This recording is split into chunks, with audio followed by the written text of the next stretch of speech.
Greetings from Fargo. I am Uwe Burghaus, a faculty member at the Chemistry and Biochemistry Department at NDSU. And the object of that short presentation here is to introduce what kind of research my group is actually doing. So originally, I'm actually a physicist, but I moved into the chemistry field, so I'm working in between chemistry and physics. That's what we call a physical chemist. And further, I'm specialized on surface chemistry. So what is surface chemistry actually? I switch off the camera just to save some data here. Don't think you need to see my face all the time. So what does surface chemistry explain that a little bit? I'm sure you know what the surface is.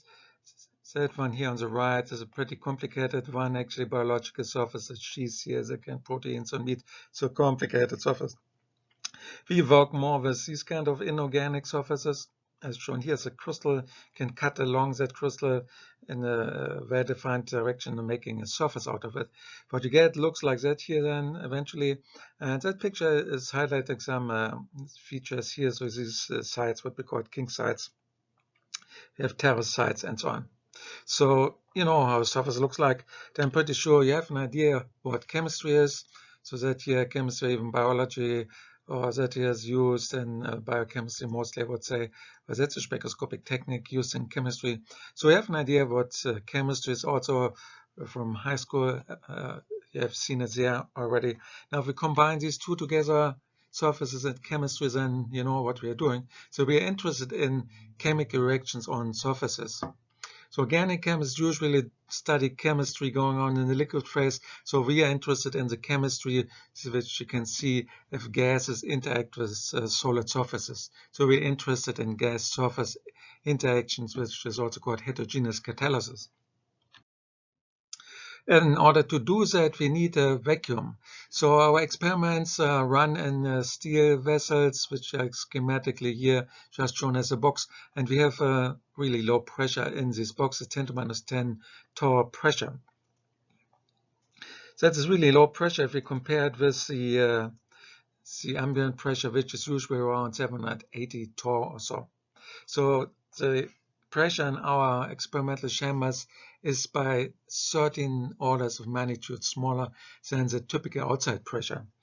And the chamber we use looks like that one here. So the vacuum chamber, that part, the central part is kind of vacuum chamber. Then attached to that are lots of analytic tools, as you can see.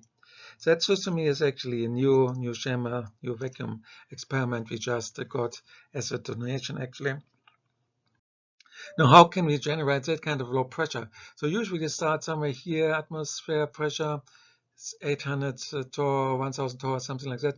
So the first step is to use a roughing pump, which is just a mechanical pump here shown as that one.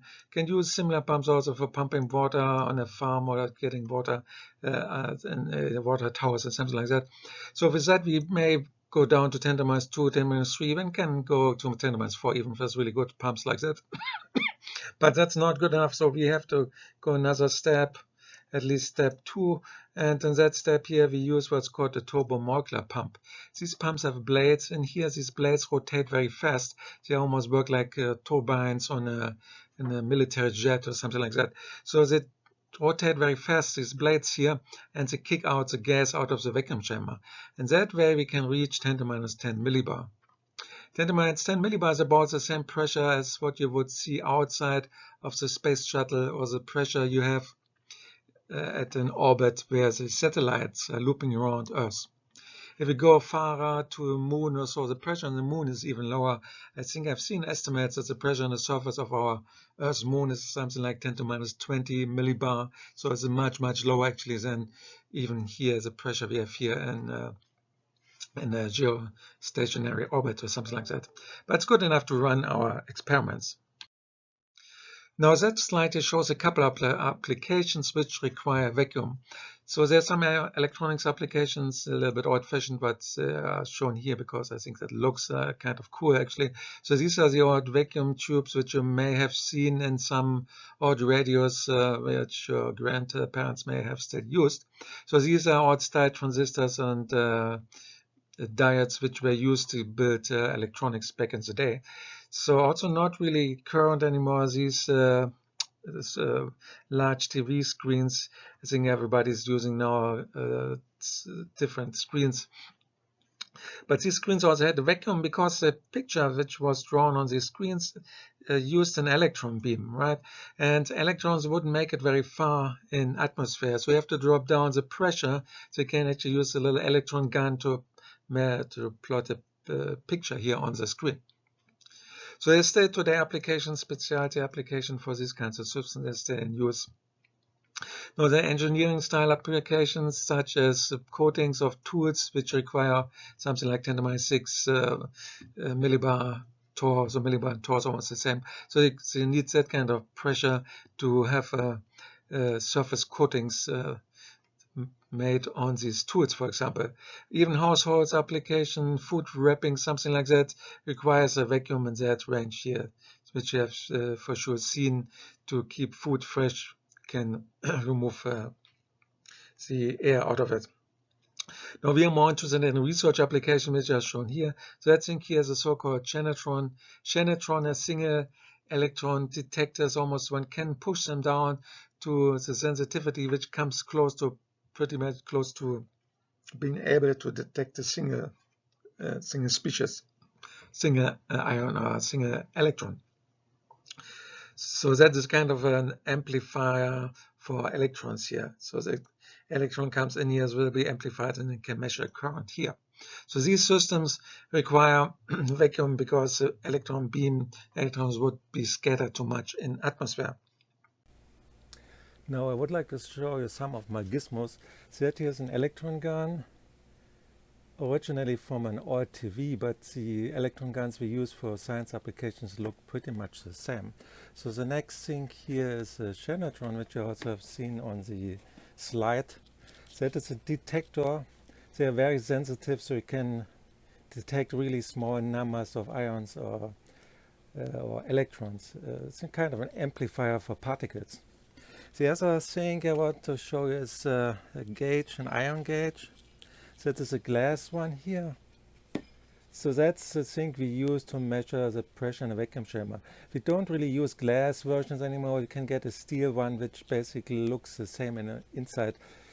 Steel is safer to use in a lab than glass. Now I have lots of these little gizmos. I can't show you all of them, otherwise that PowerPoint would get really large. There's one last simple thing here. That is a gasket and a clamp we use to mount the components together. So shown here are two of our vacuum chambers. The one on the left-hand side is mostly used for kinetics experiments. So we're looking at the rates of chemical reactions, how fast is chemical reaction proceeding. There are some spectroscopic tools also in that system which are somewhat blocked here through other equipment. So that is a pump. Spectroscopy is here mounted on that thing. That is a mass spectrometer to actually identify different gases. That is another spectroscopic system, Auger system, and lead. We have two different Augers on here. That is one, and there's another one. The one on the left side is fairly new, and it's a better Auger than that one here. So that is a sample manipulator with the samples mounted, which you will see also again the lab tour. On the right-hand side here, we have a molecular beam scattering system. So gas beam is generated here, can make a beam of helium, argon, neon, carbon monoxide, carbon dioxide, whatever you like. That beam is directed into that scattering chamber here, so that the scattering chamber, the sample is mounted on that manipulator. So the sample is sitting somewhere here, and the beam can hit the sample.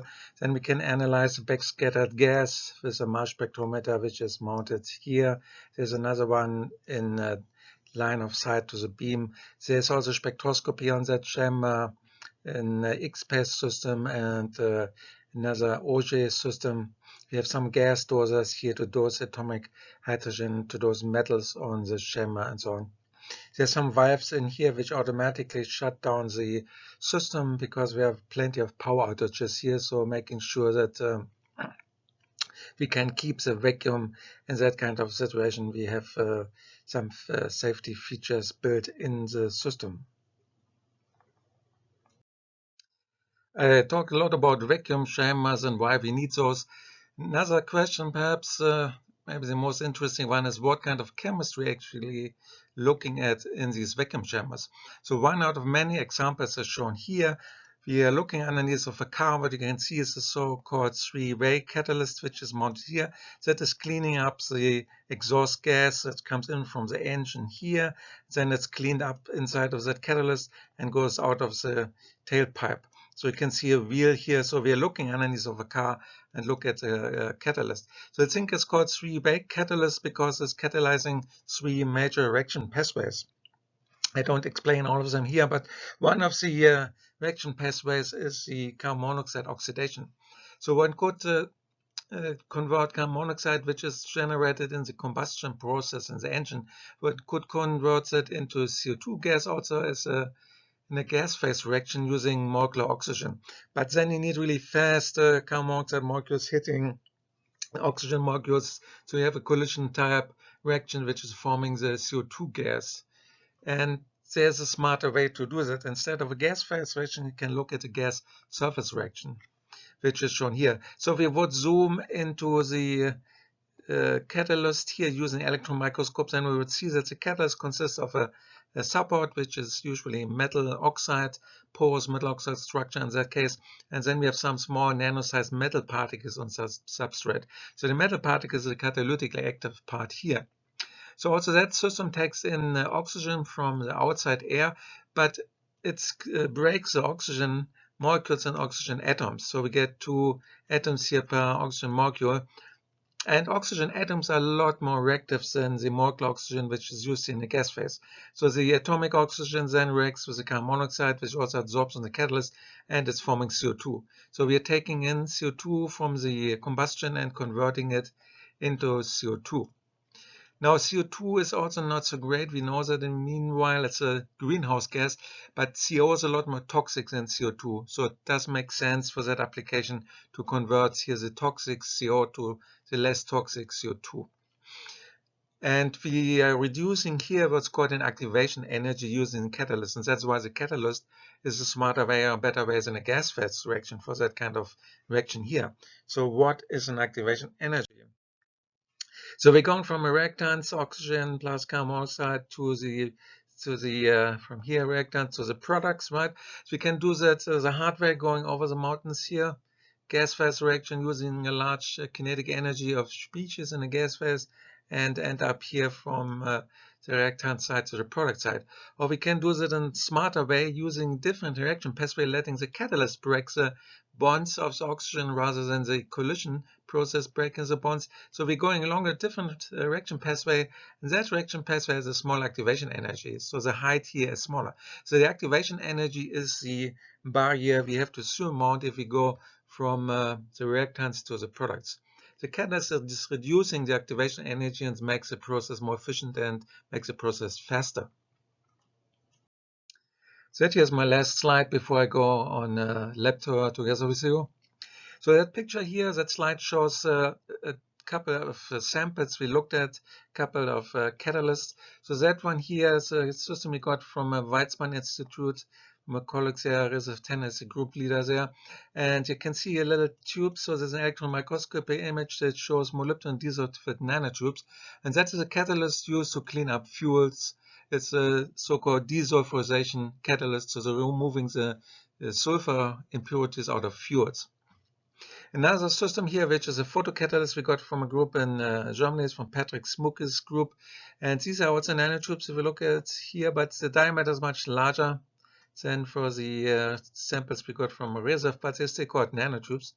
More like a carpet structure here. We have a more or less ordered layer of nanotubes, and that's used for photocatalytic applications, photocatalytic oxidations and stuff like that. We relatively recently worked on another photocatalyst, which is shown here, the perovskites, which are used for solar cells. One of the recent highly discussed solar cell materials. And that was a collaboration with the CEO group in Fargo, with Dimitri Kilin leading that CEO group in Fargo. The last but not least sample shown here was made by Stefano Carbini, and actually one of my undergraduates was in Berkeley at the Molecular Foundry, which is one of the national labs. the nano fabrication lab, and they use an electron microscope to write these little dots here on the substrate, or these cigar-shaped structures. And we looked at the reactivity of this system. So how does the shape of these metal nanoparticles actually affect the catalytic reactivity? So that was a more fundamental basic science approach. This here kind of more applied type of rocks.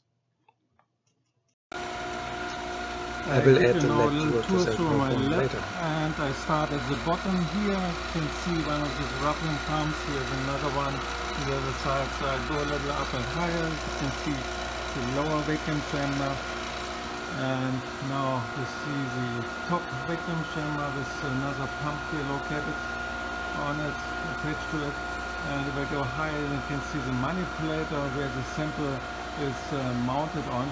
And we use a crane, if you can see here, to actually move the entire top part away from the chamber. We have to change the sample.